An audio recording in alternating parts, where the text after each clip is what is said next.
No, I'm good. Okay, so now we're going to start talking about what actually happens within the kidney. So we got to talk about a couple structures with that. So the first one's going to be a nephron. And essentially, this is going to be what is primarily found within the kidney. It's going to be made up of most of the tissues within there. And each nephron is made up of two different regions, the renal corpuscle and the renal tubule. And they basically connect to a sharing collecting duct. And essentially what happens here is that the blood comes in through your body. Okay, so if we look back here, blood comes into the kidney. Okay, within these, we have these nephrons. Okay, so it collects this blood and gets the not so great stuff out of it.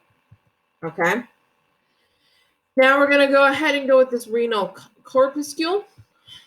So this is going to be made up of glomerulus tucked inside a Bowman capsule.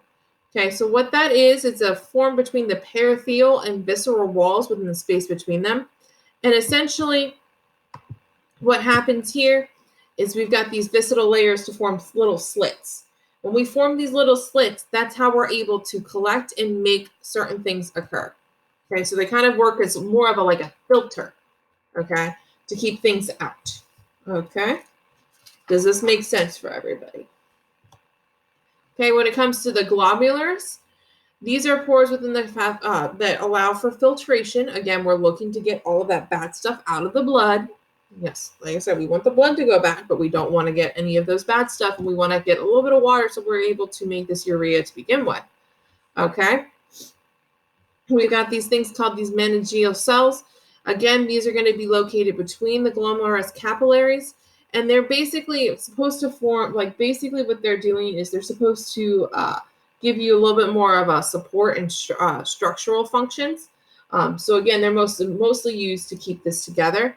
Again, the glomerulus in general is probably the body's most well-known capillary system, and it's most important for survival.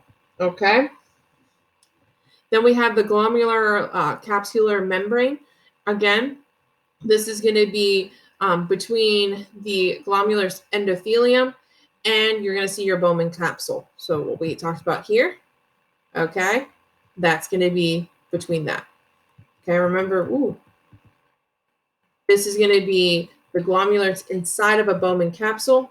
So this glomerular capsular membrane is going to be found within the found right next to the Bowman capsule. Okay, so these are just some capillaries, some nice pictures of that. Okay. Okay, so here's the idea here. You've got the, we're going to have some filter through this membrane here. We've got the capillary endothelium. And this is going to be the filtration membrane. You've got the basement membrane. And then this is going to be, look, this is kind of like this is area here. This slit is going to be where you start hitting this purple area, which is going to be your Bowman capsule. Okay, does this make sense? Okay, everybody understand that? Okay. Now the renal tubule, that's going to be found. It's going to be kind of like a little hollow wall, hollow tube area. And it's just going to be simple cubicoidal and simple squarish epithelium. Again, the epithelial cells, that's going to be essentially your lining of your kidney cells. Okay. The proximal cubital tubule, it's the first part of the renal tubule, and this is going to be close to the Bowman capsule. So essentially where the next step goes in your filtration process. The renal tubule, then we've got this nephron loop, essentially. And this is going to be segmented through the segmented just beyond your PCT. And it's going to be almost like a descending limb and then an ascending limb to help filter out the stuff that you don't need. Okay. Now we've got two different things here. We've got the distal convoluted tubule. And essentially what happens with this is going to it's located right below the, sorry, I can't even talk, located below the Haley nephron loop, okay? And essentially it's going to be, main function of that is to filter out any of the nephrons into a collecting duct. So essentially, it's kind of like a tube that's going to go from your nephron area to the collecting duct. The collecting duct is going to essentially make your urine. So transfer whatever we get out of this filtration process beforehand, it's going to make it into your urine at that point. So I'm going to make it go from urea and make it into urea and then expunge into your urine. Okay? So when we talk about, there's going to be two different types of neurons, the juxtamedullary neurons and the cortical nephrons. Nephrons. But essentially what they do is we have these areoli, or essentially the capillaries that enter in there. So again, these are at the very ends of the blood supply to the kidney. Okay. Once they get the blood supply, they get to the kidney. And the idea here is that you're not getting a whole lot because these are very small. And the idea is that we're going through a filtration process in order to be able to find all the negative stuff that we want to take out with our urine. Okay. So the chief functions of the kidney is to basically process blood to get all of the bad stuff out of it and then go ahead and form urine. So this kind of goes through three different processes. The first one we talked about was filtration. And that's going to be talking about going through the glomerulus to the capillary space of the Bowman capsule. That's going to be the filtration process. Okay. Then we've got the tubular reabsorption. So this is going to be where all the good stuff from our blood, all of our blood, basically the rest of our blood, is going to go ahead and go back into our bloodstream. Okay. So we're going to go through our renal vein, eventually get back to our renal vein, get back out into our body. Okay, good things from this, from the tubular reabsorption. And this is essentially one path that can go down. Now, all the bad stuff that we've just filtered out is going to go through tubular secretion, and it's going to essentially go into the tubular excretion, okay, or to be essentially go to the collecting duct and be made into urine. Okay, so essentially what's happening here, we've got all this stuff that we're taking out. Anything that's got blue is going to be through reabsorption. So we've got first stuff, the Bowman capsule and our glomerulus. We've got our blood going in. We've got stuff filtering out. Okay. So we still want this sodium. We want to have a good sodium balance within our body. We still want water. Okay. We've got glucose here. We want that to come back out. So all of this is going to go back into our capillary and eventually go through tubular reabsorption. Okay, good things. However, sometimes we can also have things we want to get out. We don't like ammonia. Okay, so we want that to come out. Okay, we don't want as many of these hydrogen ions. Okay, so those will come out of our blood as well. And those will go into what we've already filtered out here through through all of our tubules and eventually go to our collecting duct and be made into urine.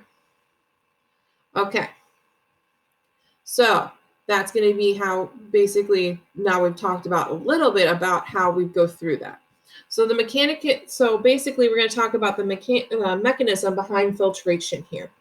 Okay, so this is always, remember, anytime we're going to have types of movements, usually within our body, it's going to be dealing with a pressure gradient. We talked about this when we talked about going through respiration. Okay.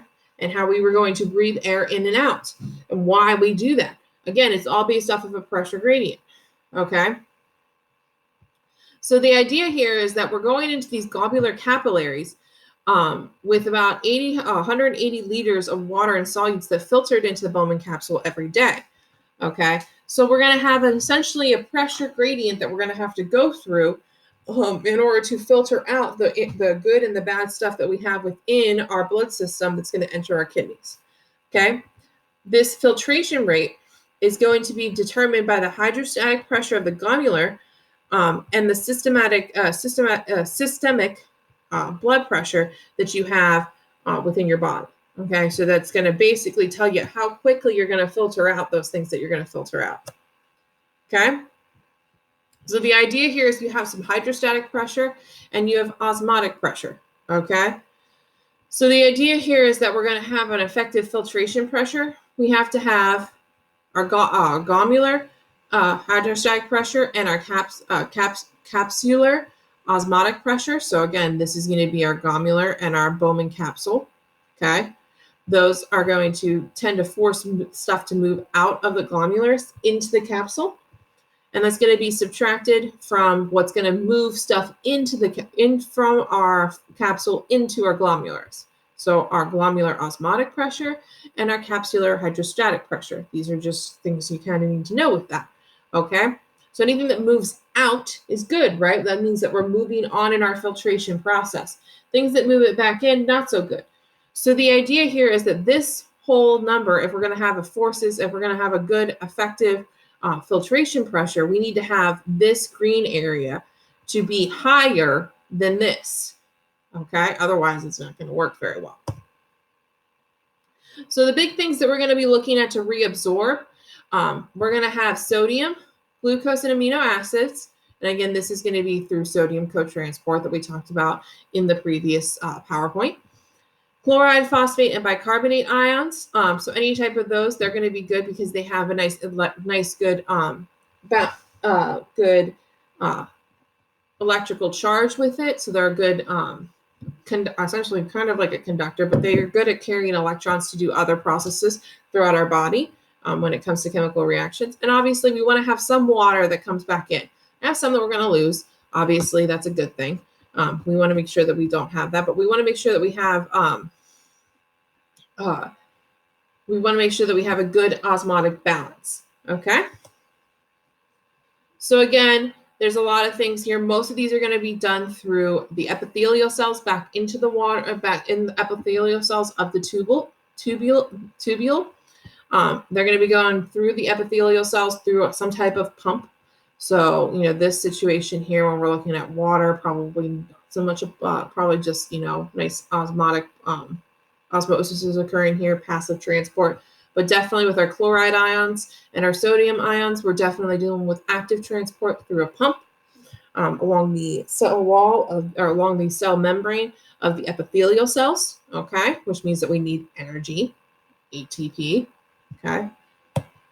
Okay. So when we're looking at reabsorption here, we want to make sure that we're able to understand that we might have sometimes we have these countercurrent mechanisms. So essentially what's happening here is that typically we're going to go from low, we always want to go from high to low, remember? Okay, well here we're going to have low, here's going to be high. So we need to do something in reverse. Okay, and that's what we call this countercurrent mechanisms. So the countercurrent multiplier in the Henle loop, this concentrates sodium and chloride in the intestinal fluid of the renal medulla. So essentially this is what's happening here is that we're trying to increase the concentration of the sodium and chloride within the renal medulla, so that way that hopefully by the time that we get to our tubulars, we have a high enough concentration that's going to be higher than what's in our bloodstream. Okay? Our countercurrent exchange, essentially, we want to maintain a very high solute concentration at all times if we can. If we can get in our interstitial fluid within the medullary area. Okay? This is where we also, this is the idea here. Again, water is going to be the determining factor. So a lot of times reabsorbing water from the tubular fluid, and the urea is picked up from different areas. Okay, so we want countercurrent flow. So the idea here is that we have essentially this, basically it's going to be the idea of countercurrent exchange here. Okay, we got one area we're going up, another area we're going down. This will cause for a backlog, which will allow for a different, essentially a higher volume of certain things, or I should say higher concentration, is the best way to put that. Okay. Okay, so the DCT, reabsorbed sodium by active transport. Again, but this is going to be smaller amounts than what you're going to find in the PCT. Anytime that you got in the collecting duct, usually at this point, it's going to become changed into urea, and it's going to diffuse out into the medullary interstitial fluid if any type of reabsorption occurs. Okay. So this is the hypotonic urine, hypertonic urine. Again, hypotonic means there's a lot more water. Okay. Hypertonic means that there's going to be a lot more urea. So again, just those ideas. And the idea here is that you reach the collecting duct. Here, you shouldn't see as much when it comes to the interstitial fluid. You're going to see a little bit more, should state, you're going to see with this one, you're going to see not as much water reabsorbed. Here, you're going to see much more water reabsorbed. Okay. So tubular secretion. So whenever you have the tubular fluid within there, they're going to collect certain ions such as potassium, hydrogen, ammonium. Aldosterone is going to be the hormone that targets the cells and allows for them to know which ones to take in. And that can also be used to make sure that you collect more water than what what most people would think necessary, but might be necessary in that situation, or maintain more water. It can go either way based off of how much you have in there. So anytime you have hydrogen ions here, typically means you have a more acidic blood. That's not a good thing. So we want to make sure that we get those out of there. That's why your urea in general is going to be a base, and therefore you're going to collect all of those hydrogen ions in there.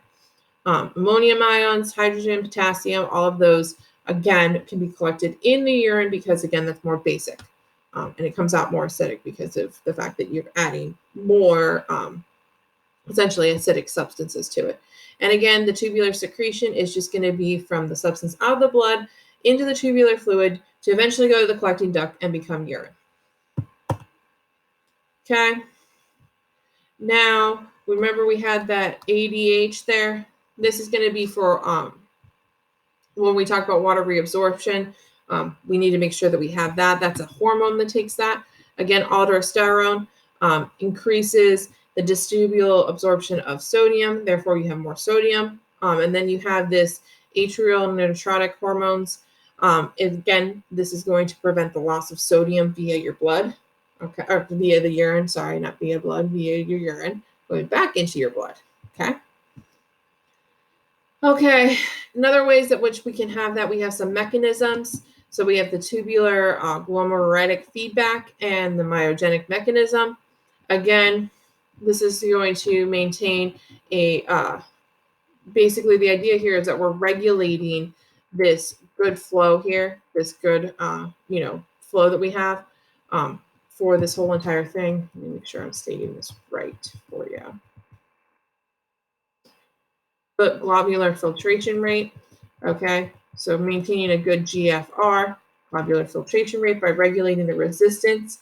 Again, the idea here is that the areolas, we want to make sure that they have the good resistance so they're not giving us too much blood that we're overwhelmed, but at the same point that we want to make sure that they have enough blood that's getting through so that way that we're not overwhelmed. Okay? Does that make sense? That we're not bored. Okay, and that our body is working correctly. When this doesn't happen, not a good thing. Okay? And again, this is going to be dealing with more of the muscle contractions. Here, we're going to be dealing with more making sure that our body has the correct thickness of the cells. Okay? So urine composition is typically going to have protein metabolisms. So this is going to be the nitrogenous weights. This is going to be urea, uric acid, ammonia, and creatinine. You can have some electrolytes. Again, if you have more sodium than necessary, more potassium than necessary, that would be something that would be an example, more chloride than necessary, phosphates, all of those are going to be part of your electrolytes. And then you can also have toxins, so bacterial poisons, any type of, maybe you're going to start, if you go out and you drink a whole lot, your liver will obviously take care of the alcohol portions, but your body will go ahead and excrete those toxins from the alcohol that'll go through there. They'll excrete that through your urine. Okay. So again, anytime you have some urine, you're going to have, obviously, it's either a yellowish color for the most part, and those are going to be from your urochrones. Again, sometimes if you have high hormone levels, I'm experiencing right now, they're going to spill into your filtrate as well. So you may excrete some of those. And you're going to have any type of abdominal constituents. Sometimes you might have bloody urine. That's usually a bad sign. but you can also get those as well. Okay.